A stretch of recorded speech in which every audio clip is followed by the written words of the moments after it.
1, 2강은 무엇을 하려는가 하는 질문은 앞에와 같습니다. 사관에 관한 논란. 사관에 관한 논란을 너무 성급하게 말하는 것 같지만은 이거 사실 출발점에서 다져야 될 이야기입니다.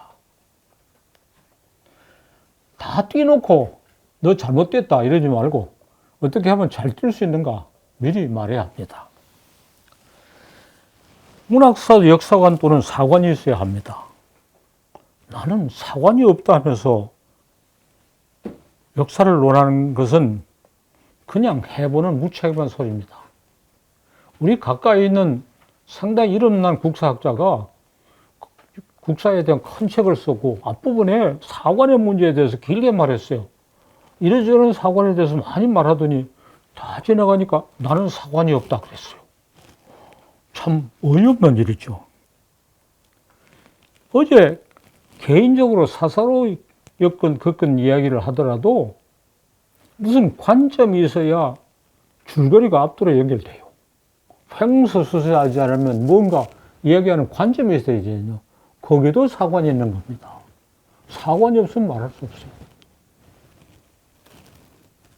또 어떤 사람들은 사실 자체가 역사를 말해주니 사관은 필요하지 않다고 하는 논설을 좀 야단스럽게 펴면 참 그럴듯하게 보입니다. 그냥 사관이 없다고 하는 거하고 사실 자체가 사관을 말하는데 왜 사관이 따로 있어야 되느냐 이러면 참 거창하게 들리죠. 그러나 무책임한 정도가 더 심합니다. 사실 자체가 역사를 말해준다고 하는 것도 하나의 사관입니다. 이것은 앞으로 고찰될 사관의 하나는 실증주의 사관이고 실증주의 사관의 가장 소박하고 원초적인 형태가 이겁니다. 실증주의 사관의 타당성을 주장하려고 사관은 필요 없다고 말하는 것은 자가당착이죠. 나는 사관이 없다. 사관은 필요 없다 하는 말은 어물성설입니다. 그리고 또 사관은 역사학이라는 큰 집의 소관이라 우리는 일반사가 있고 특수사가 있다 해서 우리 문학은 특수사니까 일반사라는 큰 집의 소관이니까 거기서 뭐라고 하는지 들어보고 따라가면 그만이지. 문학사에서 사관을 거론하는 것은 좀 과분한 건방진 일이 아닌가 이렇게 생각하는 사람도 있어요. 과연 그렇겠어요? 역사학이 사관 문제를 가지고 다 큰 소리를 치는 게 아니고 그 가운데 사회경제사라는 놈이 사관을 떠드는데 제일 앞서 나가고 또 마르크스주의 사회경제사를 제기함으로써 사관 문제에 대해서 역대 어떤 학문보다 목에 힘을 주고 큰 소리를 크게 하고 왔어요.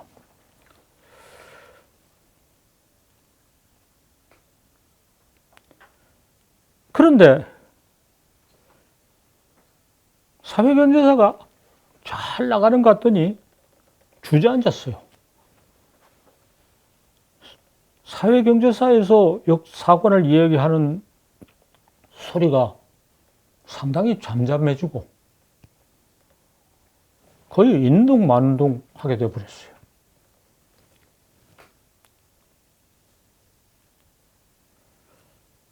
사회경제사에 의해서 문학사를 쓰려는 시도는 내세울 만한 성과가 없어 난처하게 되었습니다.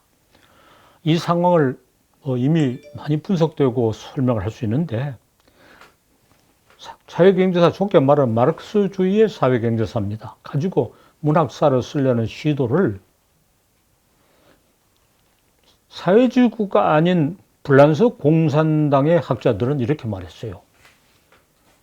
프랑스 사회경제사 연구가 문학서를 쓸 만큼 진전되지 않았으므로 우리는 마르크스주의에 입각한 문학사를 못 썼다. 사회경제사 연구가 부족해서. 중국 공산당의 학자들은 우리는 마르크스주의에 대한 이해가 부족해서 마르크스의 사회경제사에 입간 문학사를 쓰지 못했다. 이렇게 말해요. 둘 다 못했다는데 이유는 각각이요.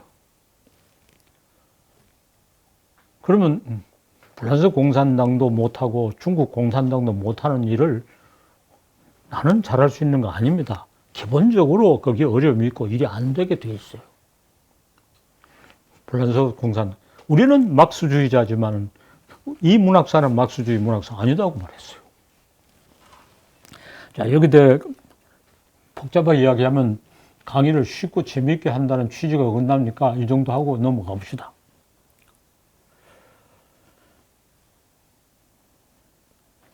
우리가 이제 문학사 탐색의 커다란 과제를 스스로 점검하면서 사관의 문제를 해결해야 합니다. 또 사실 문학사는 스스로 문학 사관을 정립하고 문학사를 쓰기 위해서 노력해 왔어요. 한국문학사 서술의 내력을 점검한 걸 말할 수 있어요. 여기서 연구사에 대해서 길게 이야기할 수 있지만은 사람 이름도 들고 책도 거론하지 않고 말의 출처도 들지 않고 경과를 아주 간추려 말해 봅시다. 처음으로 내용과 체계를 갖추어 쓴 한국문학사는 민족사관을 표방하면서 됐습니다. 조윤재 선생의 책입니다. 이름을 한번 듭니다. 민족 정신이라는 총체에서 개별적인 문학이 산출되어 겉으로 보려는 각기 다르기만 한 것들이 유기적인 관련을 가진다고 했습니다. 민족 정신이 분열을 극복하고 소생하면 서로 대립되던 문학도 총체를 회복한다고 했습니다. 이렇게 말하는 것이 민족사관의 핵심 내용입니다. 조금 어렵지만 잘 생각하면 어려운 게 아닙니다. 민족 정신이라는 놈이 총체가 있어서 개별적인 양상을 만들고 총체가 살아나야 되지 개별적인 양상이 따로따로 놀면 안 된다. 이런 이야기입니다. 이에 대해서 실증주의 사관이 아주 비판을 하고 나섰습니다. 학자 하나만 더면 김동욱 선생이 그 앞장섰습니다. 문학사는 시대적 요구와는 무관하게 문학 자체에서 이해돼야 된다. 문학 자체는 개별적인 작품이다. 개별적인 작품이란 뭐냐? 작품 자료다. 결국 작품으로 자료로 갑니다. 총체라는 것은 허상해지지 않고 개체만 실상이다. 정신적인 거 그런 허황 소리 하지 말고 개체의 물질적 양상, 자료, 서주에 대한 연구.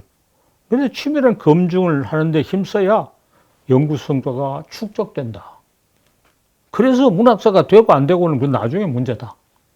우선 기초공사를 단계해야 된다. 기초공사 단단 안 하고 집을 지으면 그냥 무너진다. 이렇게 주장합니다. 야, 그러면 실종주의 참 비판이 산뜻해서 그대로 따라갈 것이냐? 아닙니다. 개체를 안다고 해서 우선 개체는 무한히 많아요. 무한히 많은 개체를 다 알자는 것은 하늘에 있는 별을 다 어떻게 해보자는 것과 같은 이야기입니다. 개체들의 관계를 알면 개체들의 관계를 알 수 있는 것은 아닙니다. 문학사는 개체의 역사가 아니고 개체들의 관계의 역사입니다. 개체들의 관계를 모르고 개체를 열거하는 문학사는 문학사가 아닙니다. 막 연구를 열심히 하고 막 협력을 했는데 문학사를 써낸 거 보면 참 허망해요. 분량도 얼마 안 되고 하나만 하는 소리를 했어요. 실증주의는 문학사를 감당하는 건 역부족이라는 것을 보여주고 있어요. 실증주의는 문학사를 쓸 자격이 없습니다. 자, 이렇게 비판하는데 변증법이 앞서고 유물변증법이 대안을 제시하고 나옵니다. 실증주의하고 유물변증법은 무슨 사실 객관적인 거 이걸 물질을 중요시한다면서 공통되지만은 실증주의가 지리멸렬하게 떨어놓은 거를 유물변증법은 체계적으로 정리를 합니다. 예, 총체는 개체들의 대립으로 이루어졌습니다. 개체들의 대립이 총체입니다. 그리고 개체들은 변증법적 관계를 가지고 대립하고 투쟁하는 것이 실상이다. 이것이 역사발의 원리다. 참으로 그럴듯한 말입니다. 정신이 바짝 들죠. 이렇게 말하는 변증법 명제를 유물 변증법에서는 사회경제적 관계에서 벌어지는 계급투쟁으로 구체화해서, 자, 여기서 그 변증법을 구체화한 건 좋으냐, 이해의 폭을 좁힌 것이 문제가 있어요. 그렇게 해서 문학사 이해의 준칙을 삼아야 한다고 했는데, 사회경제사하고 문학사 사이의 간격이 좀채로 메워지지 않아요. 아까 프랑스 공산당은 사회경제사 탓을 했고, 중국 공산당은 자기들이 막스주의를 이해를 부족한 것을 탕을 해서 그 간격에 메워지지 않은 것이 그 원리 자체의 잘못이 있는 게 아니라 그거를 이용하고 하는 우리 사람들의 노력이 모자란 탓이다. 응? 그래서 아주 훌륭한 종교인데 우리 믿음이 모자라서 남이 보기에는 좋지 않은 종교처럼 보이는 것이 참 미안하다. 이런 이야기 했어요. 우리 믿음이 모자라서. 하나는 이 사람은 이쪽으로 모자란다고, 이 사람은 저쪽이 모자란다고 그랬어요. 지배층과 인민대중의 계급투쟁을 벌이는 결과를 확인하면서 한쪽은 나무래고 다른 쪽을 기리는 것이, 이것은 앞에 거는 유물론의 원칙이라고 그러고 뒤에 거는 당파성의 원칙이라고 해요. 좋은 놈은 칭찬하고 나쁜 놈 욕하는 게 당파성의 원칙입니다. 이것이 수문학사 서술에 주어진 더욱 임주를 하면서 실제로서는 유물사관의 원칙은 힘들어서 쑥 빼버리고 당파성의 원칙만 가지고 문학사를 써요. 북한 문학사를 봐요. 당파성의 원칙만 가지고 써요. 좋은 놈 칭찬하고 나쁜 놈 안 보내는 거. 사회경제적 변화하고 문학의 변화가 어떻게 맞물려 들어가느냐 하는 것은 역부족이어서 전혀 하지 않고, 북한의 문학사는 이게 누구 탓이란 말도 안 해요. 사회경제사가 연구 안 돼서 그런지, 막스주의를 이해 못해서 그런지, 그런 자기들의 뭐가 모자란다는 고해성사도 안 하고, 슬쩍 빼버리고, 당파성의 원칙만 가지고 쓰고 있어요. 북한 학자들이 막 그렇게 하는 거는 놀라운 성과를 내놓으라고 다 거치는데 힘은 모자라니까 할 수 없지 하더라도, 막스주의 문학 이론의 초대가 국제적인 경우는 조르주 루카츠가 썼는 독일 근대 문학사도 놀랍게도 유물론의 원칙은 없고 당파성의 원칙은 있어요. 루카츠가 못하는 일을 누가 할 수 있겠어요? 거기에 참 문제가 있어요. 자, 지금까지 논란을 잘 했어요. 논란을 나는 우리 전통 철학의 관점과 용어를 가지고 한번 정리해 봅니다. 여기 철학이 등장하니까, 근데 너무 긴장하지 말고 잘 이해하면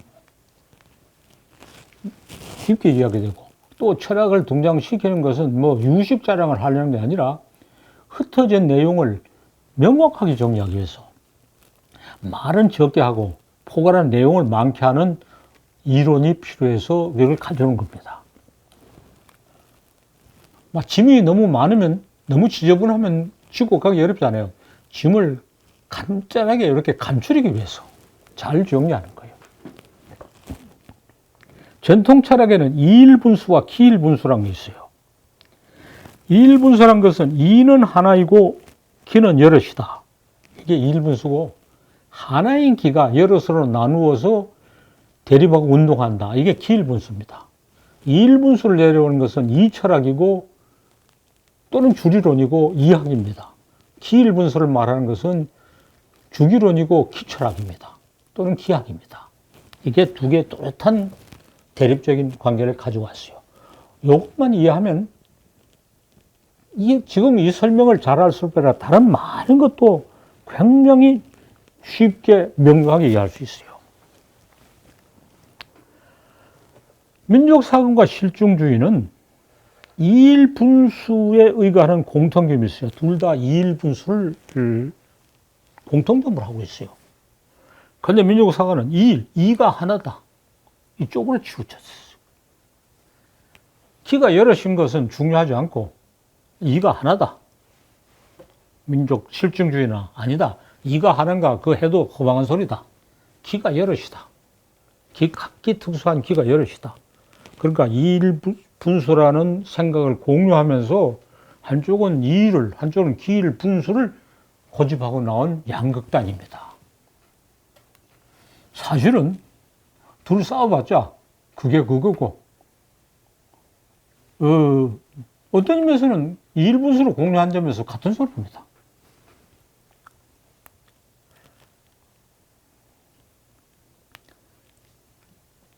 그러나 변증법이 이게 철학의 용어를 가지고 자기 이론을 전개한 적은 없어요. 내가 정리해보면 변증법이라는 놈은 이일분수를 버리고 기일분수를 택했어요. 그래서 하나가 둘이 되어서 싸우는 거죠. 하나가 둘이 돼. 우리 태극기라는 기는 어떠냐면 동그라미 하나 있고 이렇게 두 개가 나눠져 있어요. 동그라미는 기가 하나단 말이고 둘로 나누는 건 기가 둘이란 말입니다. 하나의 기가 둘로 나눠져 대립하고 있어요. 이것은 이게 철학의 기본을 보여주는 도시에 변증법의 기본을 보여줍니다.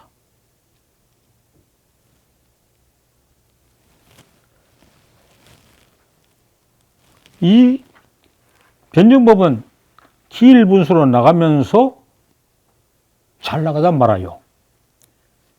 둘이 또는 여럿이 상극의 관계를 가지고 투쟁하는 것만 말합니다. 예, 둘은 상극하면서 상생하고 상생하면서 상극하는데 우리 기철학에서는 그렇게 말하는데 변증법에서는 상극만 가지고 나가요. 상극만. 그게 잘못됐습니다. 상극뿐 아니라 상생도 말해야 되고 상극이 상생이고 상생이 상극인 것을 말해줘야 돼요.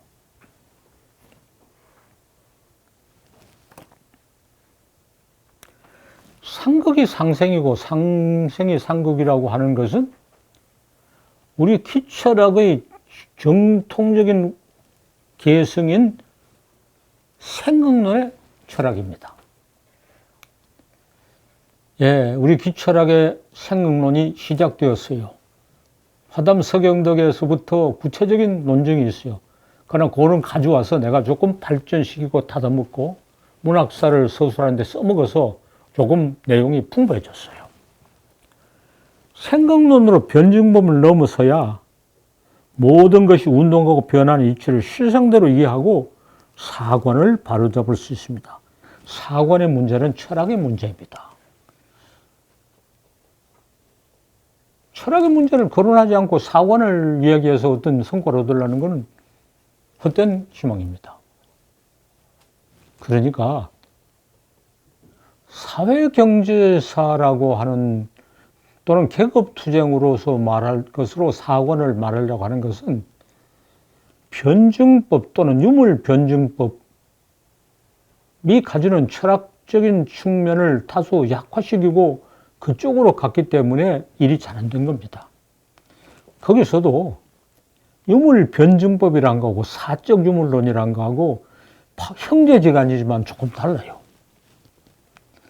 그런데 이 대부분의 학자들은 유물변증법이 가지고 있는 고도의 철학적인 것은 부담이 되니까 버려놓고 사적 유물론이라고 하는 게 이게 조금 잡다한 놈을 이걸 좋아해요. 사적 유물론을 가지고 지금 시비 대상으로 삼을 게 못해요. 왜냐하면 선수를 하려면 상대방 챔피언하고 시합을 해야 되기 때문에 그건 일종의 졸개예요. 유물변증법이 챔피언이라고. 그쪽이 상극으로 치우친 것을 상생이 상극이고 상생이 상극이라는 생극론으로 잘못됐다, 오류를 바로잡기보다는 편향성을 바로잡아야 돼. 그 오류와 편향성은 좀 차이가 있어요. 삐딱하니까 너 바로 서라. 자, 그럼 생극론이 그렇다 하자. 그게 생극론이 무슨 소용이 있나? 예, 철학은 관념이고 공리공론이라더니 무슨 새로운 공리공론을 내놓느냐. 철없는 사람들은 그렇게 말할 겁니다. 그게 아니다. 문학사의 실제 문제를 보자. 문학사의 절실한 문제를 이렇게 해결한다. 한문학과 구비문학은 상극의 관계만 가지지 않고 상생의 관계도 가져서 국문문학에는 자식을 낳았어요. 상층 지식인 문학과 하층 민중의 문학도 생극의 관계를 가지면서 문학을 풍부하게 하고 발전시켜 왔어요. 문학의 갈래 작품의 등장임을 주제화한 그 모든 것들이 생극의 원리를 가지고 움직여진 것이 문학사의 실상입니다. 한국문학 통사라는 그 방대한 책에서 무슨 소리를 했냐? 이 소리를 한 겁니다. 이 소리를. 한국문학 통사 다 읽어도 이걸 못 읽으냐면 읽거나 말하죠. 네. 한국문학 통사 한 줄도 안 읽어도 이걸 알면 아는 겁니다.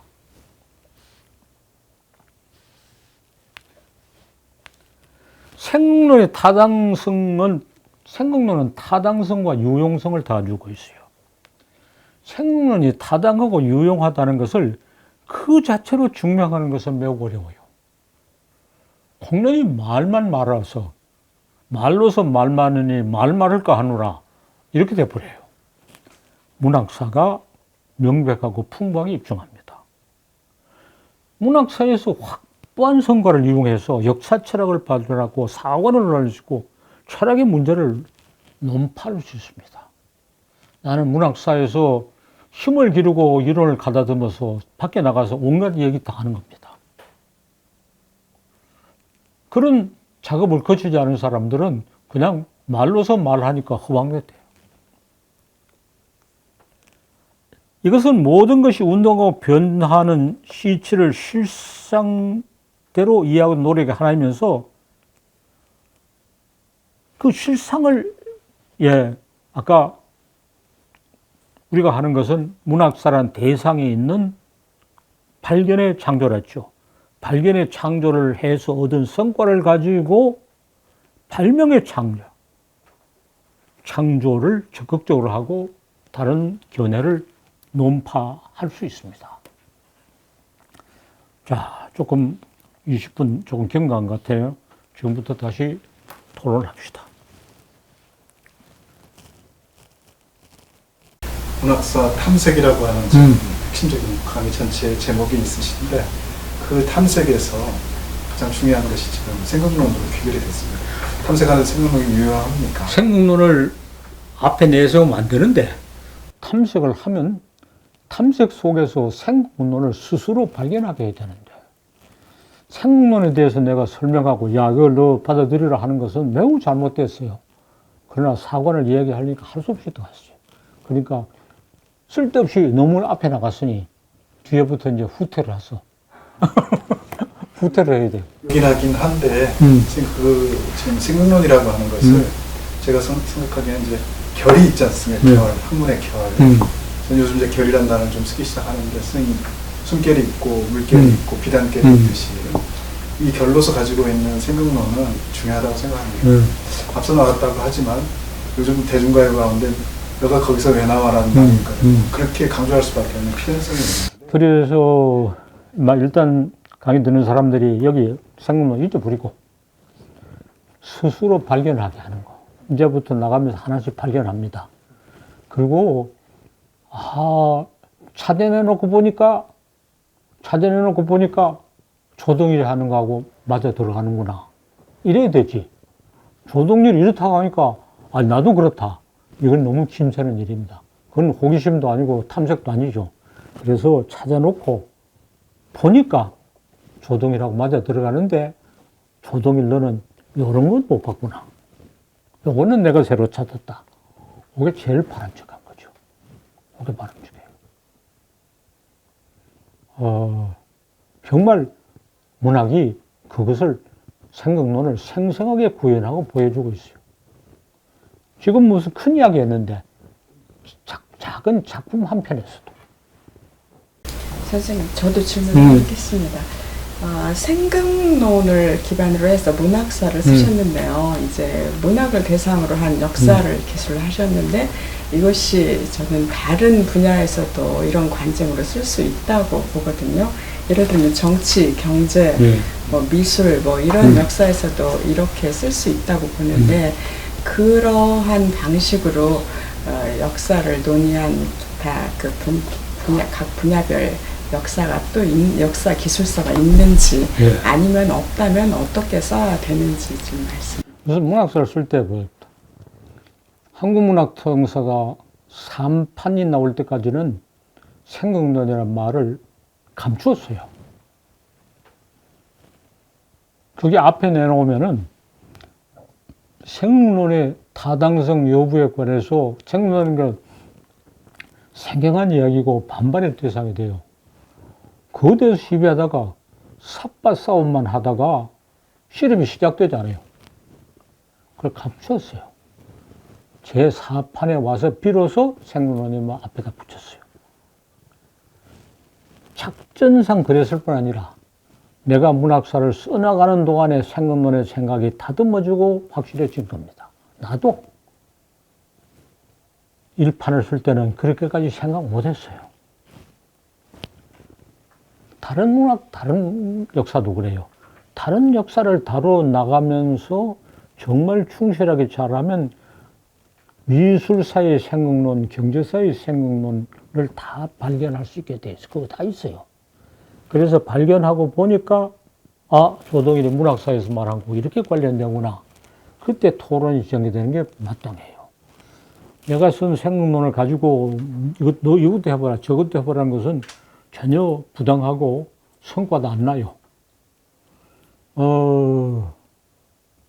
거기에 대해서 모르는 게 약이고, 자기 일을 할 일 열심히 하면 산에 올라가는데 이쪽 기슭으로 올라가는 사람, 이쪽 골짜기로 올라가는 사람이 정상에 가서 만나듯이 만나게 되어 있다.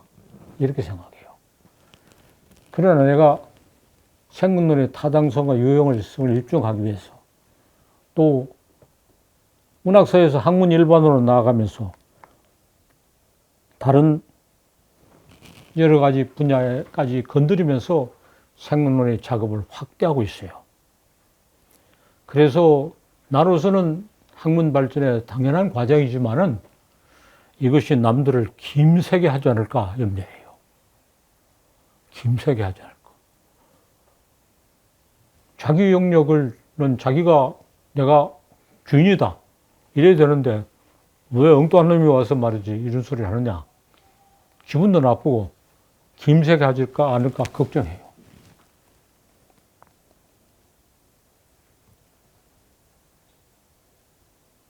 그 지점으로 다시 좀 되돌아가고 싶은데 선생님 이제 3판까지는 그 이론이 없으셨죠. 생각론이. 근데 4판에 와서 비로소 등장했다 하나 제가 뵙기에는 예비적 사고 과정에서 갈래이론을 제기했던 시대 공을 하시던 끊임없이 시도되다가 마침내 정점을 찍으신 거잖아요. 그게 누가 이제 앞으로 이제 참 연구거리 없는 사람이 논문 쓰기 좋은 제목이죠. 그래서 문학 연구 방법부터 시작해서 문학 연구 방법부터 생각론에 어떻게 태동해 나가는가. 그걸 이제 추적할 수 있어요. 내가 퇴임 후에 문학사를 서로 안 맡으려고 하다가 누가 문학사를 요새 한다 그래. 어떻게 하느냐. 문학사 제1판과 4판이 뭐가 달라졌느냐. 학생들한테 발표치겠다 그래. 참 쉽게 하고도 성과 있는 방법이에요. 그래서 조동일의 학문에서 생각론이 어떻게 생각하고 태동했느냐.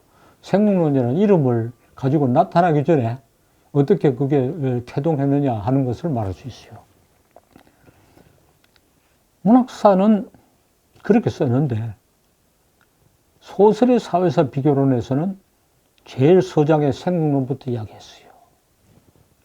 소설의 사회사 비교론을 한국문학 쓰듯이 써서 생각론이 이렇게 저절로 자라나게 하려면 책을 수십 권 써도 안 돼.